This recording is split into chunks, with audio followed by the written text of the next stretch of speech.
I've been feeling removed from you, and that ain't right. I think we need to fan the flame, making love like we used to do. Just me and you, there's really no one else to blame. I've been feeling removed from you, and that ain't right. I think we need to fan the flame, making love like we used to do. Just me and you, there's really no one else to blame. I've been feeling, fan the feeling, fan the feeling, fan the feeling, fan the feeling, fan the feeling, fan the feeling, fan the feeling,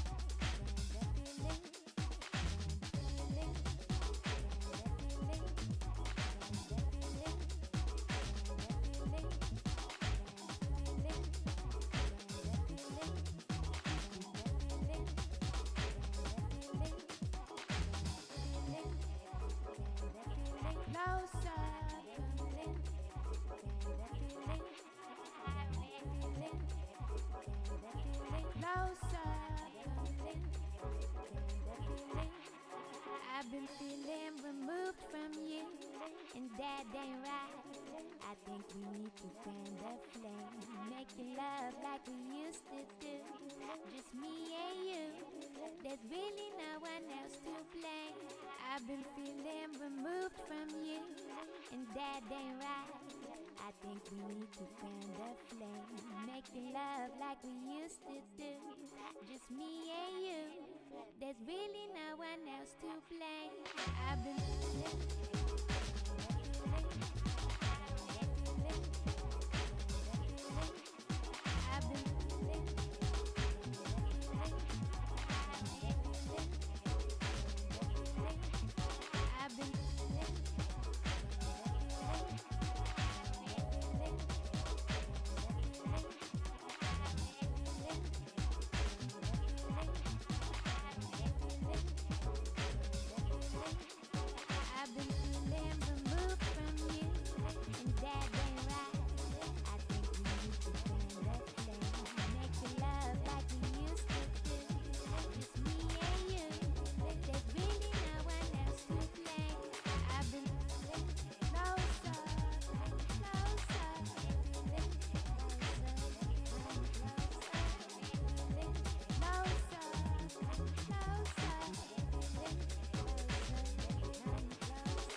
Closer, come closer, closer, come closer, closer, come closer, closer, come closer.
All right, everyone, start making your way over.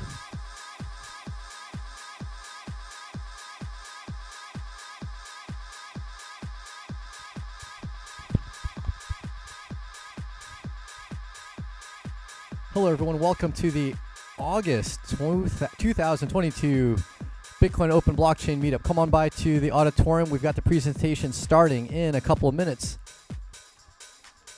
Come and learn how to catch a crypto criminal, fraudster, crook.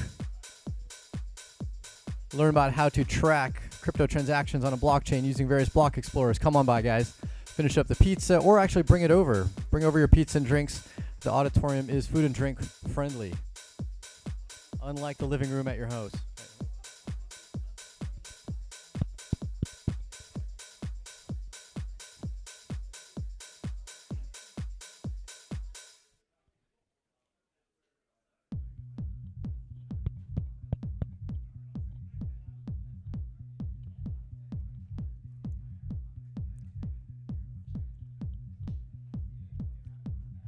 Hello, guys. Starting the presentation.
Okay, thanks, everyone.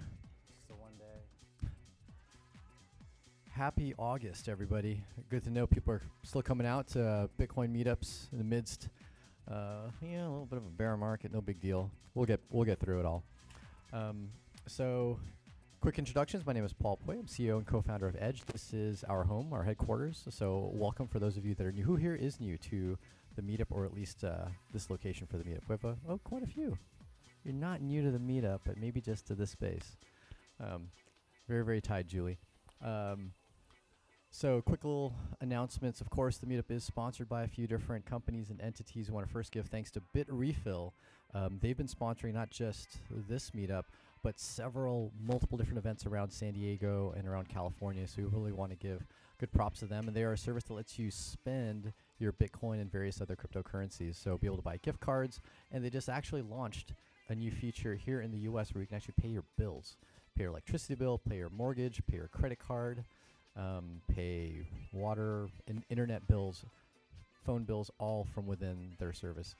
As well, BitRefill is integrated into our app Edge. So we're another one of the sponsors as well, help provide the space and some of the food here today. So for people who are looking for a good mobile app that is self-custody, where you own your own keys, own your own funds, you don't leave it with a custodian that might mismanage it, like the half a dozen different companies in the past couple of months that have heavily mismanaged money.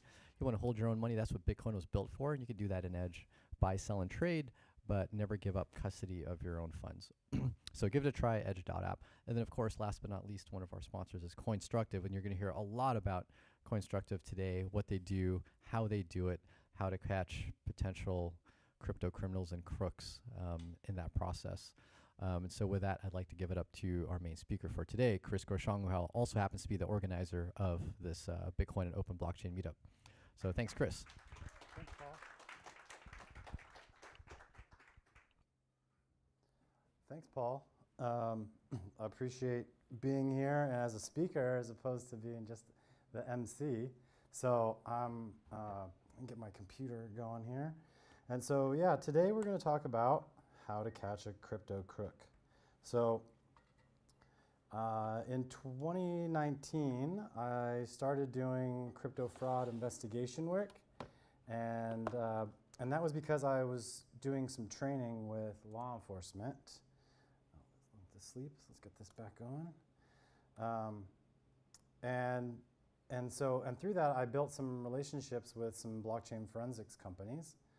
And that allowed us to kind of start doing investigations. So it wasn't something that I initially intended on doing, but kind of fell into, which is kind of an interesting thing to fall into. So let's go ahead and start the presentation.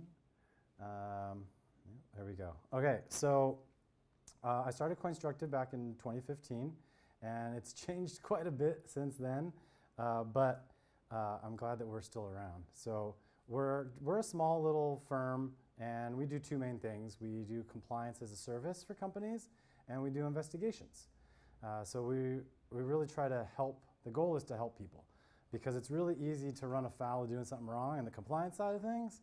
And we all know that managing your own private keys can be difficult at times.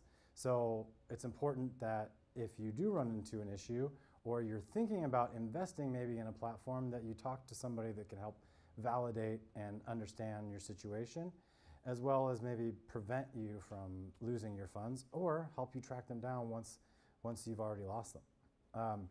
And this goes along with what our whole mission is, right? We're really here to help people, right? So we've been evangelizing this technology for a long time, but we've also, for us, it's really important to make sure that we're involved in the community, and that our regulators and legislators don't make the wrong law, bring forth the wrong laws, which then stifle innovation, and means that you work for a company and that somehow your email gets compromised so that they can get into and access potentially files, folders, reset your passwords, and then they can go in and like grab data, and then they do ransomware and all kinds of stuff. And it's a really big issue. The next one is kind of obvious. It's investment scams. People are always going to try to make a quick buck, and scammers know that, so they have all these tactics to try to get people to invest to make lots of money. And then the sad one is the romance scams. These are people who think that it's a confidence scam. Sometimes I've met people, oh, I met this guy playing Words with Friends 3 years ago. You've known this guy for 3 years? How long have you been sending him crypto? Oh, well, just the last 6 months. I'm like, that's a really long scam. To know somebody, to have them draw this out, and then to start pulling crypto out of you. These are kind of scary statistics. So out of that 6.9 billion, all right, 1.6 of it has been involving cryptocurrencies, just last year alone.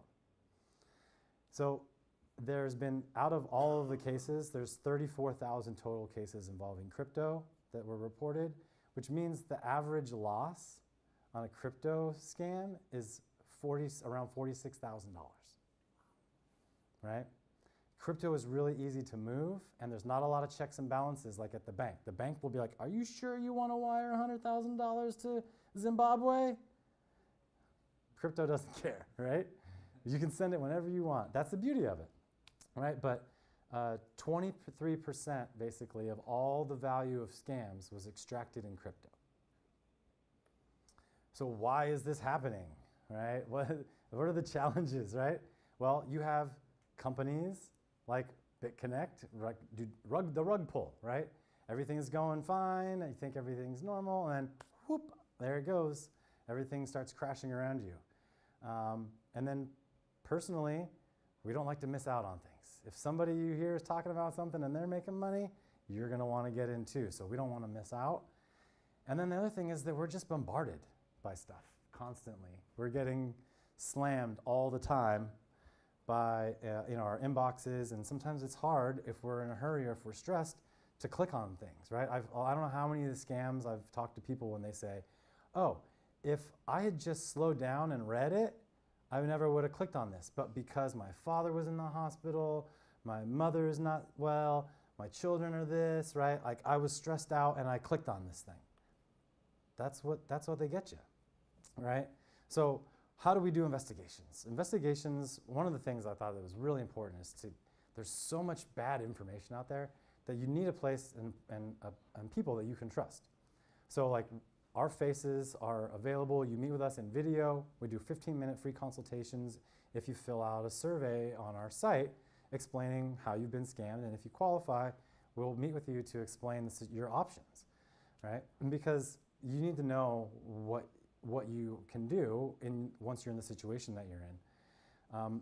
It's not always going to turn out the way that you think. There's no magic recovery button, and there's a lot of recovery scams.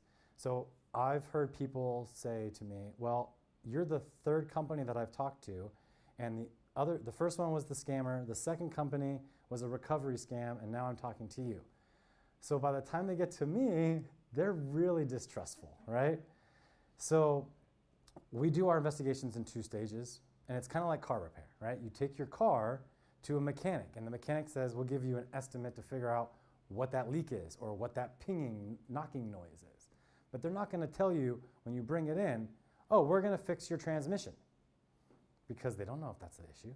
So for us, it's the same thing with investigations. We don't know if the funds went to a good place, like an exchange that can be subpoenaed, or if it went to a bad place, maybe like a foreign exchange that doesn't really do KYC, or a DEX that doesn't do any KYC, or a dead end, like a coin mixer or a tumbler or a tornado cash, right? A sanctioned entity now. But these are difficult.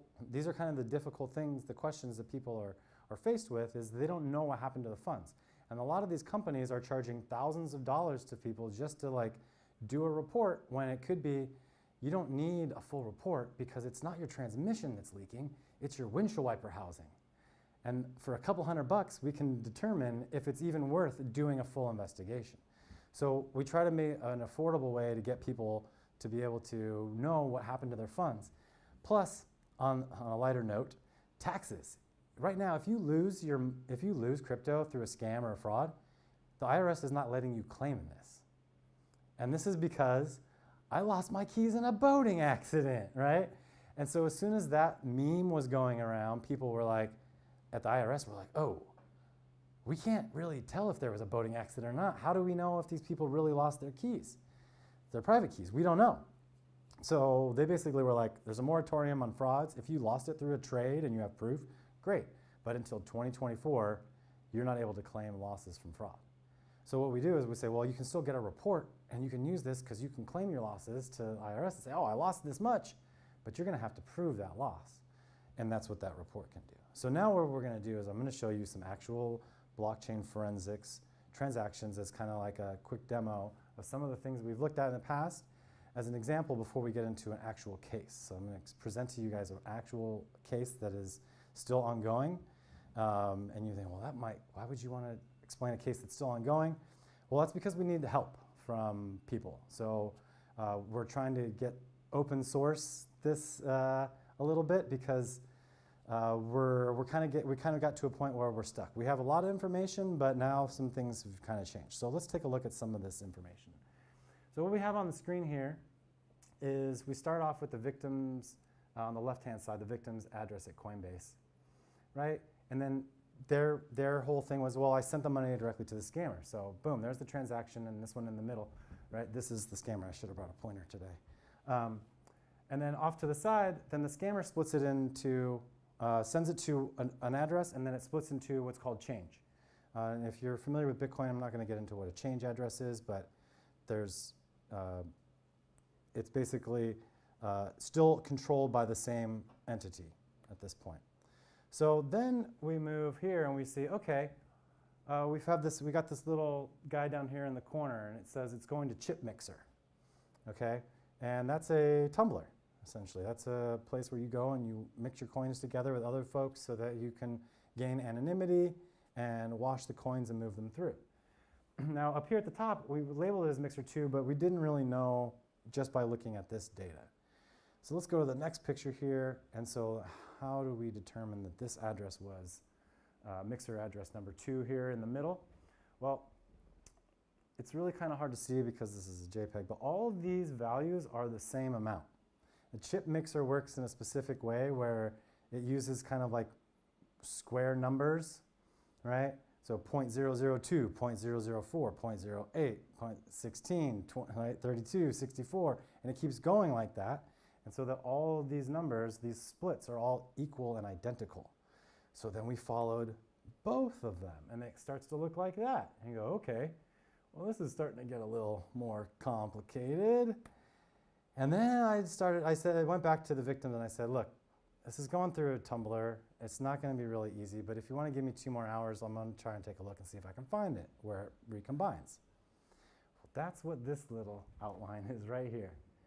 Some of the addresses from this transaction and some of the addresses from this transaction recombine.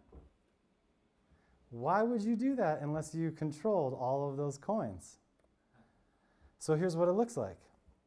All right, and so now it goes to, there's 46 other inputs into this transaction and then out to the scammer address number 3. And then he sent it to Binance. All right, so that was kind of cool. We're like, whoa, we worked through a Tumblr. Nice, all right? So this, I wanted to show this example is because not all dead ends are actually dead ends.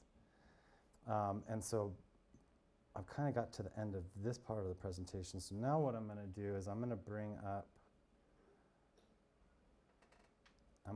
the report. Okay. So let's make this a little bigger. Okay. So, and I think it's control. Oh, okay, perfect. Okay, so we met this victim a couple weeks ago, early July, and his funds, it's a Ledger wallet. He doesn't know how his funds got stolen. He got a new phone recently, and was on a trip to Canada, visiting some family. He's originally from Canada, lives in the United States now, and determined that the only source that it could possibly have been was probably this Ledger Live application. Now, we've heard this in the past where because Ledger is a hardware wallet, and they had a data breach, and all of their user data was put out on the web. None of the private keys were put out, but what this did was it notified all the bad guys that these millions of people, I think it was 2 or 3 million people or something, that any one of them probably has crypto. They bought a hardware wallet, right? So they probably own crypto. So they did elaborate web page designs to try to get people to go and input their private keys, because Ledger makes you update this little piece of hardware, just like you would your phone updates, your car now updates, all the stuff updates, right? So this seems normal. You have to download an installer, but there's a lot of dark web, malicious, fake Ledger Live apps. And I'm assuming that this person, that's what happened. So $462,000 later, right? Right, and so what we did was we were able to trace Bitcoin and Ethereum transactions to accounts held by a suspect. And then we created visual representations of so some like those diagrams that we saw, right? Determine a timeline of activity, and then we did like some open source intelligence to help identify the victim or the suspect and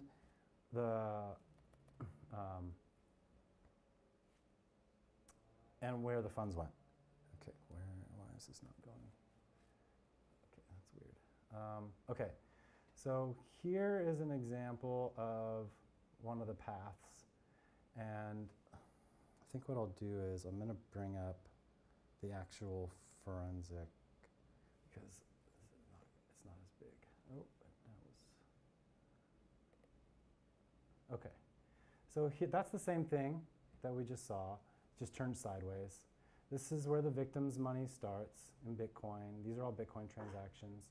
And as we zoom in, we can see that some of the funds went to Binance, and some of the funds went to Coinbase, right? Kind of just shaving some off, cashing some out, right? Keep moving it, moving it. This is normal. A lot of they'll just do extra hops for no apparent reason, like just feeding miners, I guess, keep the miners happy, I don't know. And then to Square, right, which is actually not, he probably didn't pay for something. This is probably Cash App, because Square owns Cash App.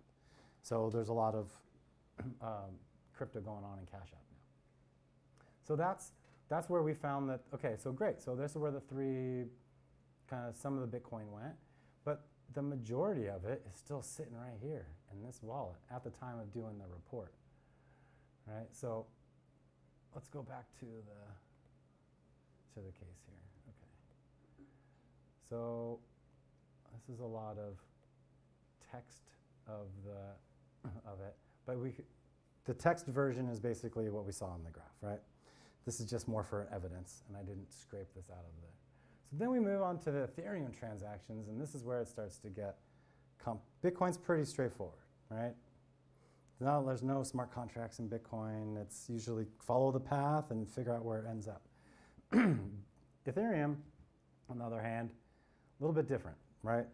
So the first thing that the guy did was took all of the victim's tokens and swapped them back into ETH, because he doesn't care about those other tokens. He just wants the highest value token that he can with the most liquidity. So now we're at almost 34 ETH, right? And all in all, it ends up being somewhere around the neighborhood of like 120 ETH total. So then we created this image out of all of the transactions. So let me pull this up because it needs to be a little bit bigger so everybody can see it. Let's see here. So here we go. Let's drag this guy over here, and then let's make this a little bigger. Okay. So we start with the victim's address, right? And they move the Ethereum into what we label suspect address number 10. They split some off, and it goes down this way into Binance. All right, great. Another place that we can subpoena. That's good. Then 120, basically the rest of the ETH gets shoved off down this direction, and then a little bit gets shaved off, and some of it goes to FTX. Okay, great. But those are all good leads. That's really great.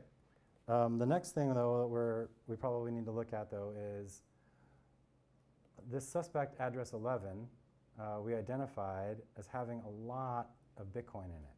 So it had about 190 Bitcoin, or 910 Bitcoin. 910 Ethereum when we found it. And then we started digging in a little bit more and found that it was tied to an ENS. And so it's a derogatory term, so I'm not going to be using it, but you can see it on the board here. It's the nword.eth. And so the address 11, where the scammers' funds are, here, also owns this ENS. So we were like, okay, well that's interesting. Maybe that's a lead. So we came into our we'll go over here. So we came into our tool. We came into Etherscan. We also have another tool called Breadcrumbs that we use, and we were able to, do just open source intelligence on the address. This is all publicly available information. So we haven't done really anything yet. So we look here. Here's an ERC 721. It says view the NFT, and here it is. Okay. So then we scroll down and we go, all right, looks like it was sold recently on OpenSea, right? So this is a sale on OpenSea for 2 ETH. So this was back in December 13th last year. This ENS, the nword.eth, was sold to this address, and then this address it says transfer, so it was not a sale, so it was a transfer. Transferred it to this address, who then transferred it to this address. Now, if you look at this address, ending in 1745, this is the same address.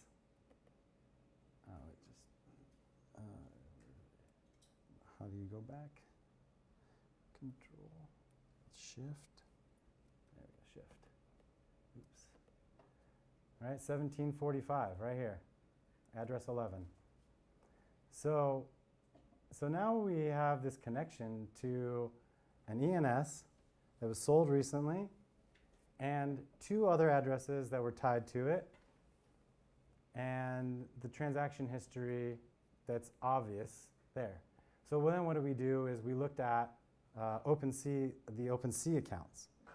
And we just try to determine what's going on with OpenSea. Okay.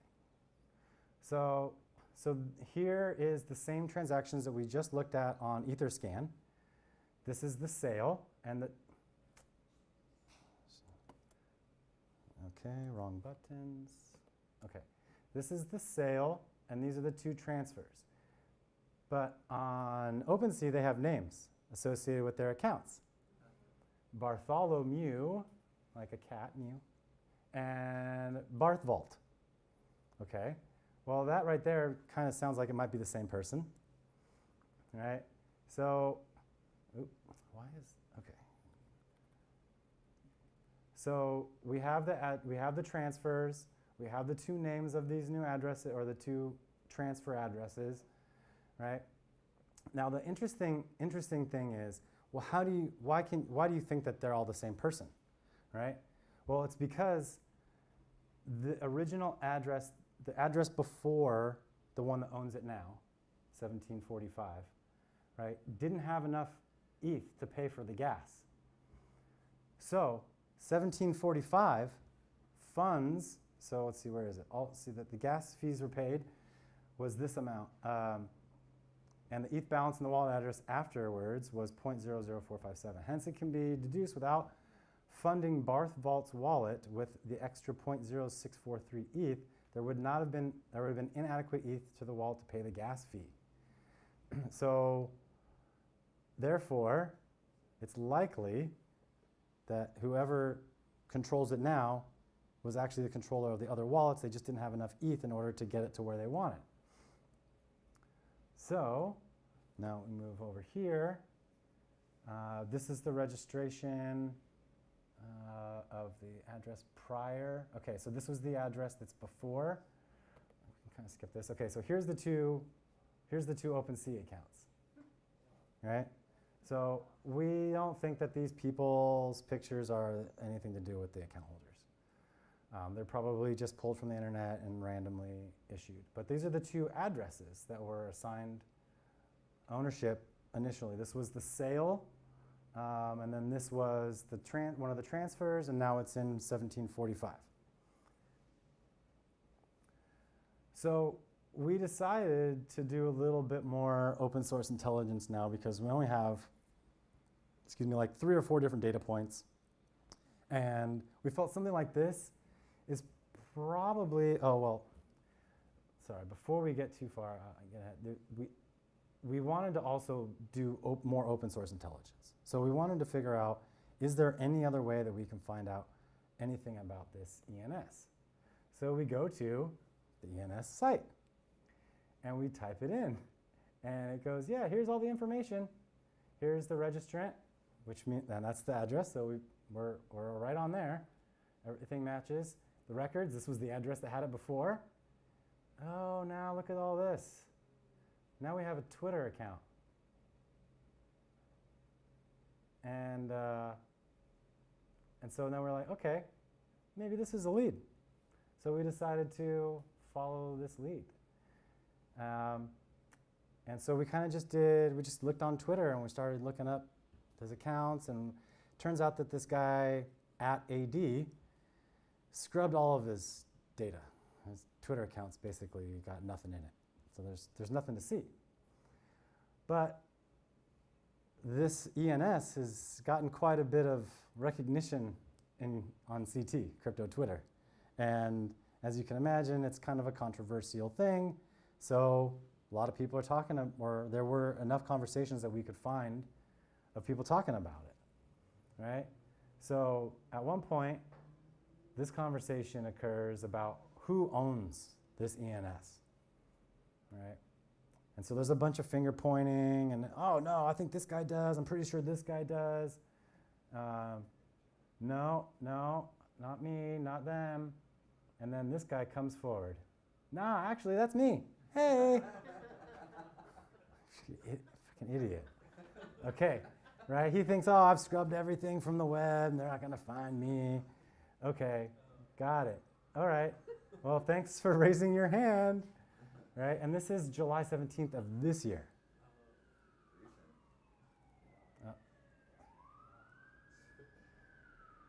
Okay, so now this is the same records, right? So then we know, like, we already looked it up here. He's admitting to it. Okay, so now we're like, okay, well, how are we gonna find who owns this Twitter account AD?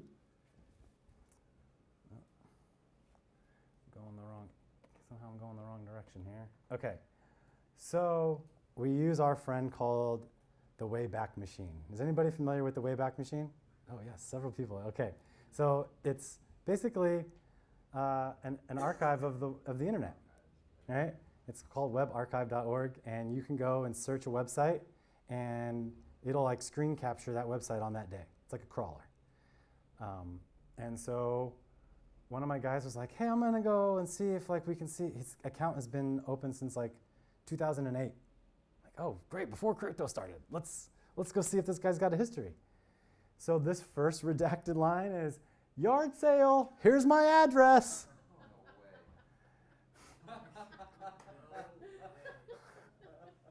Brilliant. Brilliant. Hey, are you down to meet? Call me if you want to grab a coffee at my phone number right here. Great. Got it. Got your phone number and your address now. Thanks. That's awesome. Okay. And right, he's a Canucks fan. Go Canucks. Okay. So now we're like, all right, this is starting to come together. So then, old pictures. So he's got a picture of his face that we found on the Internet Archive, right? And a link to what looked like, well, what appears to be a business. Okay? So I don't know why this keeps doing this. I'm sorry. Okay. So then here's another updated version of his Twitter profile in 2020, showing that now he lives in Surrey, British Columbia, right? And that before he was in Winnipeg, based on his address. Okay, so this was April 11th of this year, and there's the business website still there listed. And it shows that, again, this originally was in Winnipeg, but now we were able to find that it is in British Columbia. And so let's keep going. Okay, so then we looked up the website, and we were able to find all this information about the website, which I believe right here, that's blacked out, this is the same phone number that's on his Twitter account, his personal cell phone that he had put out. So, okay, we're like, okay, this is a pretty good lead then if this is connecting it.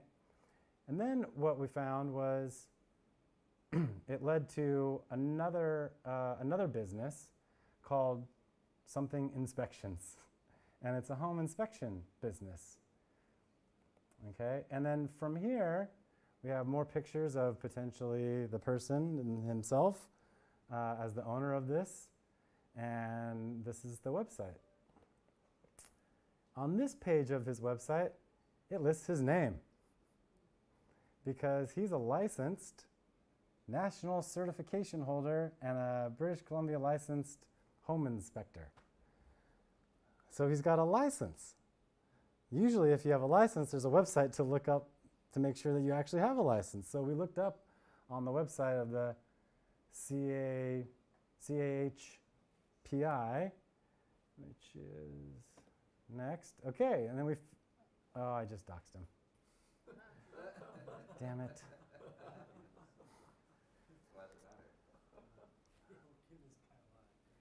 All right, so I'm going to have to try to skip over this real quick. But we found as information his inspector site, his Twitter handle with the inspections account.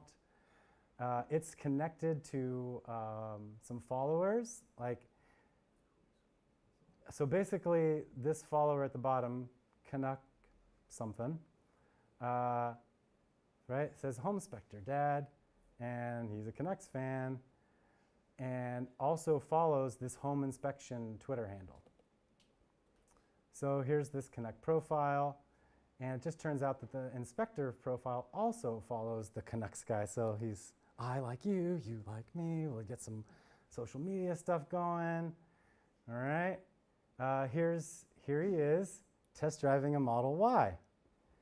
And he took a drive and can't wait to order one. And